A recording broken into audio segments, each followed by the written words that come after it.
नमश्चंडिकाय नमः। प्रिय मित्रों नमस्कार। नवरात्रि के दिन चल रहे हैं। इन दिनों माँ भगवती की उपासना की जाती है। आज हम दुर्गा सप्तशती अध्याय 11 का पाठ करने जा रहे हैं। आइए पाठ शुरू करते हैं। अध्याय 11। देवताओं का देवी की स्तुति करना और देवी का देवताओं को वरदान देना। महर्षि मेधा कहते हैं, दैत्य के मारे जाने पे इंद्राद देवता अग्नि को आगे करके कात्यायनी देवी की स्तुति करने लगे। उस समय अभीष्ट की प्राप्ति के कारण उनके मुख खिले हुए थे। देवताओं ने कहा, हे शरणागतों के दुख दूर करने वाली देवी, तुम प्रसन्न हो। हे संपूर्ण जगत की माता, तुम प्रसन्न हो।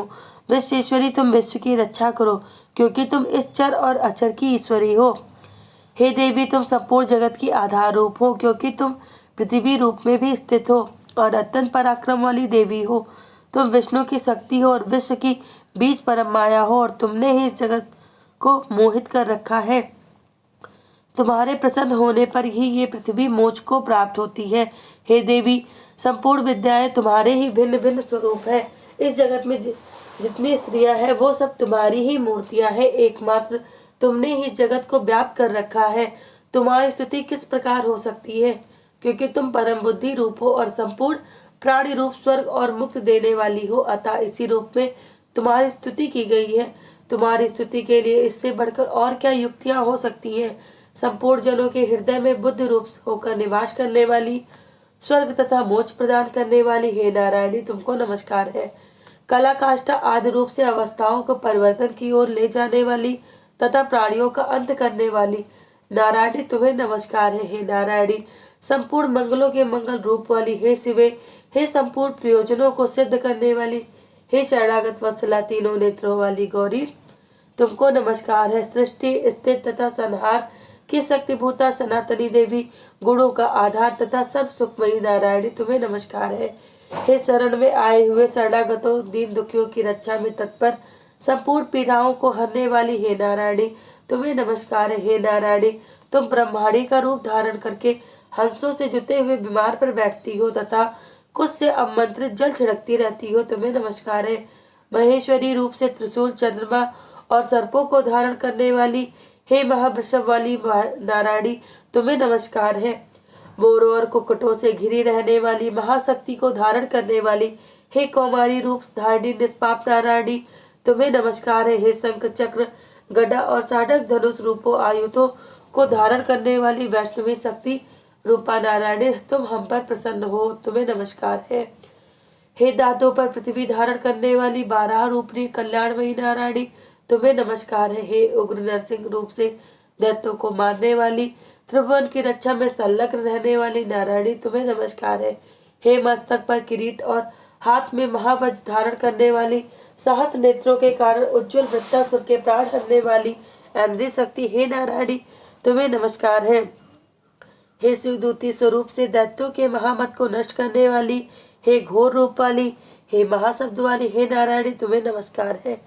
दाढ़ों के कारण विकराल मुख वाली, मुखमाला से विभूषित मुंड मर्दनी चामुंडा रूपा नारायणी, तुम्हें नमस्कार है। हे लक्ष्मी, लज्जा, महाविद्या, श्रद्धा, पुष्ट, स्वदा, ध्रुवा, महारात्रि तथा महाविद्या रूपा नारायणी, तुम्हें नमस्कार है। हे मेधा, सरस्वती, सर्वोत्कृष्ट ऐश्वर्य रूपणी पार्वती, महाकाली, नियंता तथा ईश रूपणी नारायणी, तुम्हें नमस्कार है। हे सर्वस्वरूप, सर्वेश्वरी, सर्वशक्ति युक्त देवी, हमारी भैंसे रक्षा करो, तुम्हें नमस्कार है। हे कात्यायनी, तीनों नेत्रों से भूषित ये तेरा सौम्य मुख सब तरह के डरों से हमारी रक्षा करे, तुम्हें नमस्कार है। हे भद्रकाली, ज्वालाओं के समान भयंकर, अति उग्र एवं संपूर्ण असुरों को नष्ट करने वाला तुम्हारा त्रिशूल हमें भयों से बचाए, तुम्हें नमस्कार है। हे देवी, जो अपने शब्द से इस जगत को पूरित करके दैत्यों के तेज को नष्ट करता है, वो आपका घंटा इस प्रकार हमारी रक्षा करे, जैसे कि माता अपने पुत्रों की रक्षा करती है। हे चंड के, असुरों के रक्त और चर्बी से चर्चित जो आपकी तलवार है, वो हमारा मंगल करे, हम तुम्हें नमस्कार करते हैं। हे देवी, तुम जब प्रसन्न होती हो तो संपूर्ण रोगों को नष्ट कर देती हो, और जब तुम रुष्ट हो जाती हो तो संपूर्ण वांछित कामनाओं को नष्ट कर देती हो। और जो मनुष्य तुम्हारी शरण में जाते उन पर कभी विपत्ति नहीं आती, बल्कि तुम्हारी शरण में गए हुए मनुष्य दूसरों को आश्रय देने योग्य हो जाते हैं। अनेक रूपों से बहुत प्रकार की मूर्तियों को धारण करके इन धर्मद्रोही असुरों का तुमने संहार किया है। वो तुम्हारे सिवा और कौन कर सकता है। चतुर्दश विद्याएं, शस्त्र, शास्त्र और चारों वेद तुम्हारे ही प्रकाश से प्रकाशित है, उनमें तुम्हारा ही वर्णन है। और जहाँ राक्षस, विषैले सर्प, शत्रुगण है, वहाँ और समुद्र के बीच में भी तुम साथ रहकर इस विश्व की रक्षा करती हो। हे विश्वेश्वरी, तुम विश्व का पालन करने वाली विश्व रूपा हो, इसलिए संपूर्ण विश्व को धारण करती हो, इसलिए ब्रह्मा, विष्णु, महेश की भी वंदनीय हो।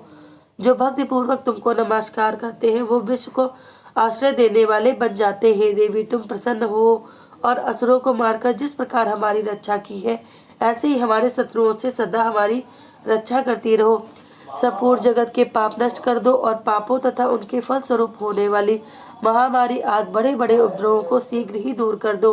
विश्व की पीड़ा को हरने वाली देवी, शरण में पड़े हुओं पर प्रसन्न हो। त्रिलोक निवासियों की पूजनीय परमेश्वरी, हम लोगों को वरदान दो। देवी ने कहा, हे देवताओं, मैं तुमको वर देने के लिए तैयार हूँ। आपकी जैसी इच्छा हो वैसा वर मांग लो, मैं तुमको दूंगी। देवताओं ने कहा, हे सर्वेश्वरी, त्रिलोकी के निवासियों की समस्त पीड़ाओं को तुम इस प्रकार हरती रहो और हमारे शत्रुओं को इसी प्रकार नष्ट करती रहो। देवी ने कहा, वैश्वत मनवंतर के 28वें युग में 2 और महाअसुर शुंभ और निशुंभ उत्पन्न होंगे। उस समय मैं नंदगोप के घर से, यशोदा के गर्भ से उत्पन्न होकर विंध्याचल पर्वत पर शुंभ और निशुंभ का संहार करूंगी। फिर अत्यंत भयंकर रूप से पृथ्वी पर अवतीर्ण होकर मैं वैपचित नामक दानवों का नाश करूंगी। उन भयंकर महासुरों को भक्षण करते समय मेरे दांत अनार के पुष्प के समान लाल होंगे। इसके पश्चात स्वर्ग में देवता और पृथ्वी पर मनुष्य मेरी स्तुति करते हुए मुझे रक्तदंतिका कहेंगे। फिर जब 100 वर्षों तक वर्षा न होगी तो मैं ऋषियों की स्तुति करने पर अयोनिज नाम से प्रकट होंगी और अपने 100 नेत्रों से ऋषियों की ओर देखूंगी। अतः मनुष्य सताक्षी नाम से मेरा कीर्तन करेंगे। उसी समय मैं अपने शरीर से उत्पन्न हुए प्राणों की रक्षा करने वाले साकों द्वारा सब प्राणियों का पालन करूंगी और तब इस पृथ्वी पर सांकंबरी के नाम से विख्यात होंगी। और इसी अवतार में मैं दुर्ग नामक महासुर का वध करूंगी और इससे मैं दुर्गा देवी के नाम से प्रसिद्ध होंगी।